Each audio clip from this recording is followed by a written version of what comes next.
Assalamualaikum warahmatullahi wabarakatuh.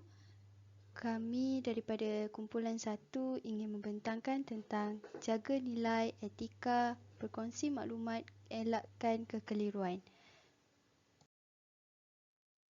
Seperti yang kita sedia maklum, media sosial merupakan tempat untuk berkongsi perkara yang memberikan kebaikan kepada orang lain, terutamanya semasa PKP. Masyarakat sering menunggu data yang disajikan oleh Ketua Pengarah Kesihatan kita iaitu Tan Sri Datuk Sri Dr. Nur Hisham Abdullah untuk memberitahu masyarakat tentang berapa kes pada harian tersebut. Selain itu juga, masyarakat turut berkongsi video lucu untuk mengurangkan tekanan semasa PKP ini. Maklumlah, kita tidak boleh keluar, jadi kita bagi untuk mengurangkan tekanan itu, masyarakat boleh berkongsi tentang video lucu. Selain itu juga, masyarakat juga boleh berkongsi tips untuk amalan seharian di rumah agar dapat menghilangkan kebosanan. Sebagai contoh, aktiviti game bersama ahli keluarga. Tambahan pula, masyarakat juga dapat berkongsi idea untuk bersenam semasa tempoh PKP tersebut. Semuanya agar masyarakat tetap menjaga kesihatan walaupun pergerakan kita terbatas, kita juga boleh bersenam di rumah. Malahan, ada juga yang menghasilkan video untuk memberitahu apakah makanan ataupun herba yang boleh membunuh virus COVID-19 ini. Tetapi apabila kita menyerbarkan sesuatu perkara, kita perlu berpaksikan kepada prinsip nilai dan etika. Apa yang kita kongsikan mestilah benar tidak tersasar daripada landasan kebenaran. Kita tidak sedar bahawa kemahuan untuk berkongsi membuatkan kita lupa semua nilai dan etika yang wajar kita dahulukan. Kita perlulah mengelakkan menyebarkan data yang tidak pasti dan boleh menjadikan berita itu sebagai berita palsu. Hal ini boleh menimbulkan kemudaratan dan kekeliruan dalam kalangan masyarakat. Terdapat 3 prinsip etika yang perlu diamalkan iaitu yang pertama, maklumat yang dikongsikan mestilah memberi manfaat. Yang kedua, perkongsian kita sememangnya perlu datang daripada keupayaan kita berdasarkan latar belakang pendidikan yang kita lalui. Yang ketiga adalah menghormati hak orang lain. Jadi, prinsip yang pertama yang harus kita ikuti untuk mengelakkan kekeliruan adalah kita mestilah memastikan bahawa maklumat yang dikongsikan mestilah memberi manfaat. Individu yang mahu berkongsi sesuatu, berita itu perlulah memastikan bahawa berita itu sahih. Individu tersebut hendaklah melakukan selidik yang teliti supaya tidak menyebarkan berita palsu. Individu tersebut perlu memastikan bahawa berita tersebut datang daripada sumber yang betul dan boleh dipercayai. Elakkan daripada menyebarkan berita yang tidak masuk akal. Berita tersebut hendaklah memberi manfaat kepada pembaca. Ini kerana kita perlu menghentikan daripada menyebarkan berita yang cuma membawa kepada pergaduhan ataupun perpecahan. Berita palsu mampu memberi kesan yang buruk kepada individu, keluarga serta masyarakat. Bukan semua pembaca hendak melakukan selidikan yang teliti sebelum mempercayai berita yang diterima.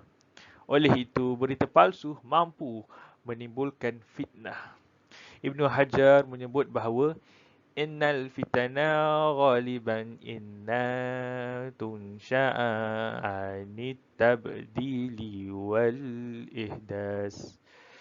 Maksudnya, sesungguhnya fitnah itu kebiasaannya dibuat untuk mengubah sesuatu dan mereka-reka.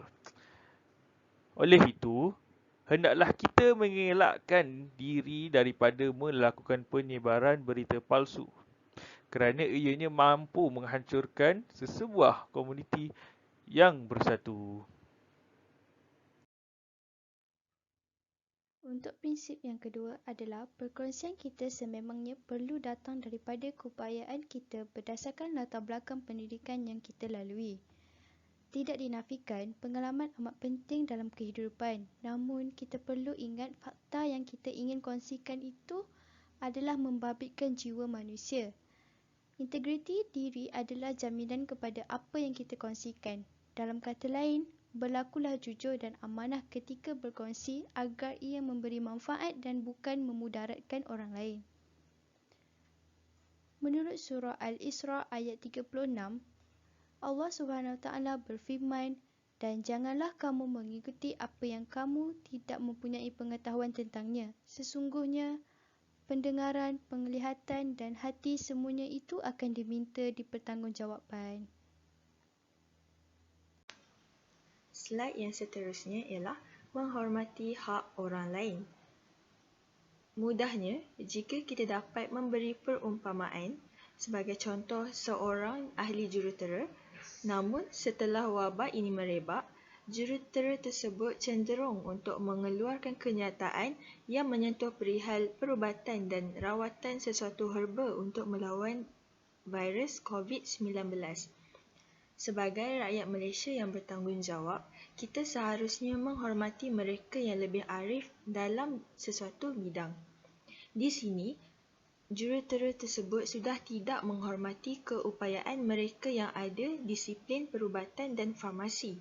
Jikapun benar apa yang ingin dinyatakan dan ikhlas untuk membantu, maka kajian klinikal perlulah diutara dan dibuktikan. Kerana kita tidak boleh sewenang-wenangnya menyebarkan maklumat tanpa mengetahui kesahihan sesuatu fakta. Seterusnya, kita juga perlulah memberikan keutamaan kepada mereka yang lebih arif dalam sesuatu bidang untuk mengeluarkan sesuatu pernyataan. Oleh itu, kita hendaklah didik diri menyantuni professions orang lain, saling hormat menghormati, khususnya terhadap mereka yang lebih berkredibiliti dan autoriti. Melalui 3 nilai prinsip etika yang telah dibincangkan sebentar tadi tentang perkongsian maklumat, dapat disimpulkan bahawa kita sebagai rakyat Malaysia haruslah sentiasa menggunakan akal dan fikiran yang telah dikurniakan oleh Allah. Secara peribadi, niat yang baik itu dizahirkan melalui pandangan untuk kita berkongsi maklumat. Namun, jauh di sudut hati, memang wajar untuk kita terlebih dahulu memastikan kesahihan maklumat yang dikongsikan melalui media sosial. Apabila jiwa kita terdidik dengan nilai etika dalam perkongsian maklumat, maka kita mampu melahirkan generasi yang mampu membezakan antara perkara yang baik atau buruk dalam maklumat semasa.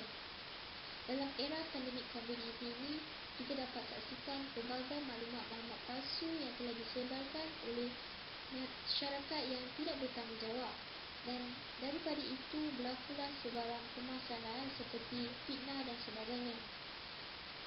Oleh itu, semua pihak perlulah bekerjasama dalam menjaga nilai etika perkongsian maklumat agar tidak berlaku segala permasalahan tersebut. Mudah-mudahan terdidiklah jiwa kita untuk mempunyai integriti yang mulia dalam menghadapi ujian Allah SWT pada suasana semasa.